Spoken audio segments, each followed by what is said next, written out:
Halo cuy, apa kabar kalian semua? Semoga dalam keadaan baik-baik saja. Tetap jaga kesehatan dan patuhi protokol kehidupan. Pada episode kali ini kita akan berimajinasi pada film action yang berjudul War.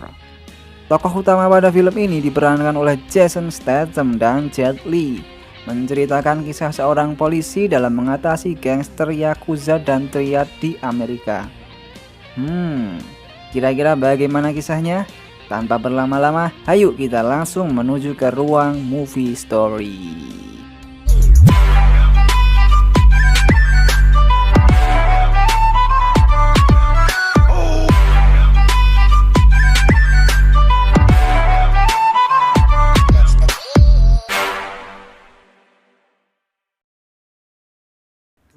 Di sebuah tempat remang-remang ada dua orang pria yang sedang membahas sesuatu. Perkenalkan, pria ini bernama Crawford dan temannya ini bernama Tom. Mereka adalah seorang polisi yang sedang bertugas membasmi kejahatan.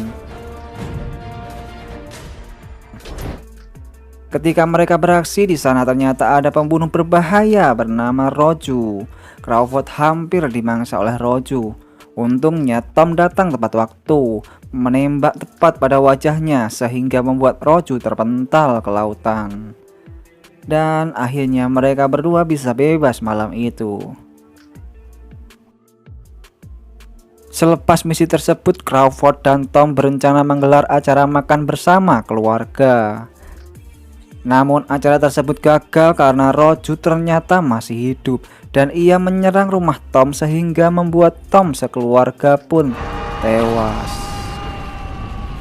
Saat Crawford tiba di rumah Tom, ia melihat selongsong peluru dan ia yakin bahwa rekannya mati bukan karena kebakaran, namun karena pembunuhan. Scene berpindah 3 tahun kemudian di sebuah tempat barbar di distrik Yakuza, Amerika. Di sana terlihat seorang pria yang disangka Roju masuk ke dalam tempat tersebut. Ia membantai para gangster Yakuza di dalam tempat itu, bahkan merusuh seorang paman gangster yang sedang bermain kuda-kudaan. Insiden itu membuat para polisi datang, begitu pula Crawford untuk menyelidiki motif pembantaian tersebut, dan ia menemukan sebuah barang bukti selongsong peluru misterius yang diyakini itu adalah milik Roju, si psikopat hantu. Keesokan harinya Crawford mempromosikan seorang pria tampan. Ia bernama Goy. Pria ini pandai dalam menggunakan senjata besar dan panjang. Lalu perkenalkan, pria hitam di sampingnya ini, ia adalah rekan Crawford, ahli taktik bertahan yang bisa kita sebut saja DT.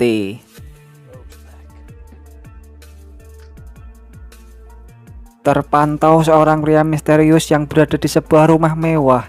Ternyata itu adalah Roju. Di sana Roju dijamu dan berbincang-bincang bersama seorang pria, dan ternyata ia adalah Cheng. Cheng adalah si bos gangster triad.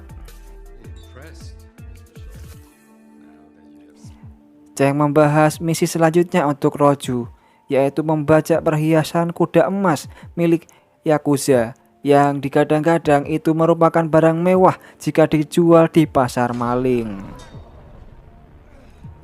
Lalu perkenalkan, orang ini adalah bos Yakuza bernama Shiro dan putrinya Lady. Mereka adalah kedua pasangan yang sangat kejam.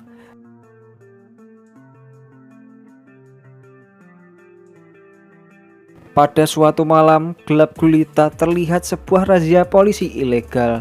Razia itu diketuai oleh Jones, si jomblo ngenes, menghentikan para gerombolan mobil anggota Yakuza. Di sana para Yakuza dijejer-jejer di sebuah pagar besi dan tiba-tiba Roju dan rekannya datang lalu menembaki para anggota Yakuza dari belakang. Karena hal ini pun triad berhasil mendapatkan keuntungan berupa perhiasan kuda emas yang diidam-idamkan si Cheng, dan Roju pun mendapat hadiah dari Cheng berupa uang sekoper dan serabi lempit made in USA.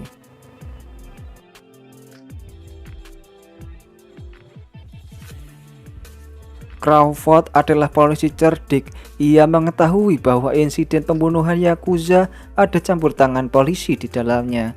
Ia pun langsung menghampiri semua polisi dan tak terkecuali Jones. Mereka pun akhirnya bertemu dan Crawford menghampiri Jones dan langsung menghajarnya. Ketika Crawford berupaya membawa Jones untuk diinterogasi, tiba-tiba ada tembakan yang mengenai dada Jones. Dan itu ternyata ulah dari si Roju, psikopat hantu. Crawford dan tim langsung mengejarnya, namun Roju tiba-tiba hilang tanpa jejak. Setelah peristiwa itu, Crawford mendapat sebuah telepon nyasar dan itu ternyata merupakan panggilan dari Roju. Roju berkata bahwa jika Crawford ingin menemuinya, sebaiknya segera pergi saja ke gudang Cheng 1 jam ke depan. Crawford dan para polisi pun datang ke sana. Mereka memaksa masuk gudang dan saat dibuka, di sana hanya ada satu orang, yaitu Roju. Namun karena di gudang tak ada barang bukti satupun, para polisi pun tidak bisa menangkapnya waktu itu. Setelah kegaduhan di gudang membuat Cheng ingin menemui Roju. Cheng percaya bahwa barang-barangnya telah Roju amankan.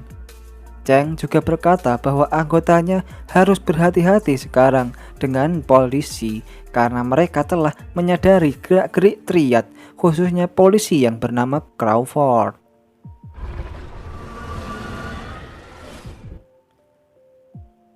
Seolah tak kenal lelah, di malam harinya Roju psikopat buas memantik emosi anggota geng motor triad dengan cara berpura-pura menjadi anggota Yakuza. Roju menggiring pemotor triad masuk ke wilayah Yakuza dan membuat tawuran geng motor di sana. Tawuran itu menyisakan Kapten Triad yang masih sehat. Sontak Roju pun langsung mengejarnya. Setelah perkelahian yang cukup epik, Roju pun berhasil mengalahkan kapten tersebut. Keesokan harinya, Crawford dan para polisi pun datang ke tempat kejadian semalam. Setelah melakukan survei lingkungan, akhirnya didapati keputusan bahwa Crawford kini memutuskan untuk mengibarkan bendera perang terhadap gangster di sana. Di sisi lain, Triad mulai terguncang dengan kabar kematian para kader kapten mereka. Triad belum tahu bahwa ada udang di balik batu.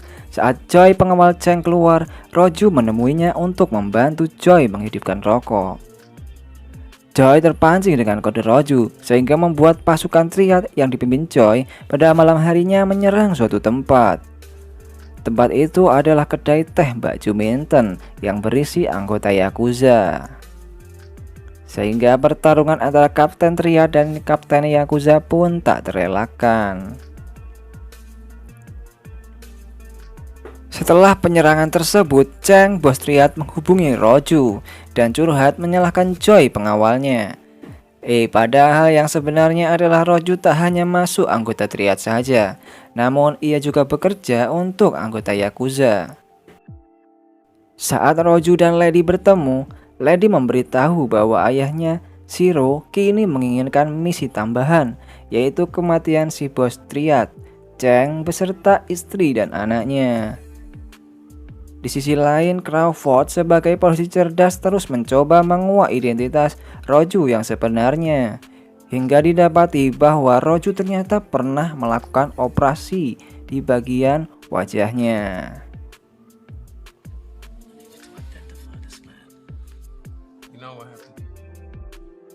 Pada suatu malam, Roju benar-benar menyelesaikan misinya, yaitu membunuh si bos Triad, Cheng, dibantu dengan para ninja bayaran Yakuza.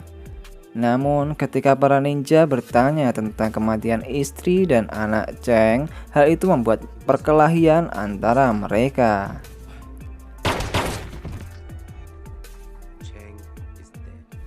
Ternyata Roju memilih menyelamatkan istri dan anak Cheng yang tak bersalah. Keesokan harinya, Shiro telah sampai di Amerika. Ia beranggapan bahwa kematian Cheng telah membuat langkahnya sedikit lebih mudah. Tak lama kemudian, Crawford tiba-tiba datang menghampiri Shiro di kantornya tersebut. Ia membawa sebuah barang bukti, yaitu foto Roju saat beraksi di rumah Cheng. Di foto itu terlihat bahwa Cheng tidak menyelesaikan misinya dengan selesai, karena ia masih menyisakan istri dan anak Cheng untuk hidup. Shiro yang tahu bahwa ada yang salah dengan Roju, ia pun menyidang psikopat itu saat mereka bertemu di kandang Yakuza. Shiro memperlihatkan sebuah foto saat Roju menyelamatkan istri dan anak Cheng. Karena hal itu pun membuat Shiro menganggap Roju telah berkhianat. Emang dasar psikopat Roju Jet Li ini sangat kuat cuy. Saat ia mau diasingkan oleh anggota Yakuza, dengan mudahnya ia menghajar pengawal yang ingin menggiringnya. Setelah itu bukannya Roju kabur, ia malah berinisiatif melawan Shiro, si bos Yakuza. Dan pertarungan antara Shiro dan Roju pun tak terelakkan.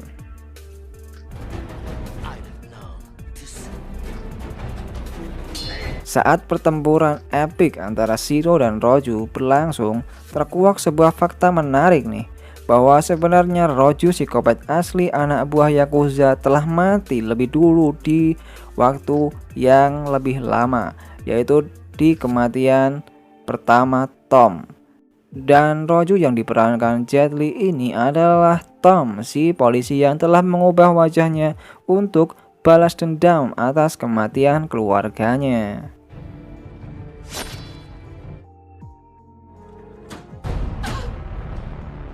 Setelah tragedi Roju melawan Shiro, kini tibalah hari di mana Roju bertemu dengan Crawford.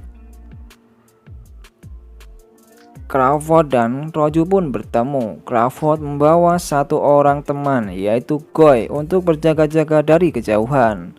Pertarungan epik antara Roju dan Crawford pun tak terelakkan.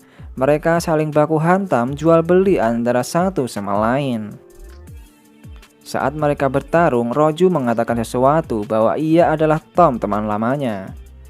Namun karena Tom telah tahu bahwa Crawford pernah bekerja sama dengan Yakuza yang membuat kematian keluarganya, hal itu tak bisa dimaafkan oleh Tom, sehingga Crawford pun harus mati di tangan teman lamanya tersebut.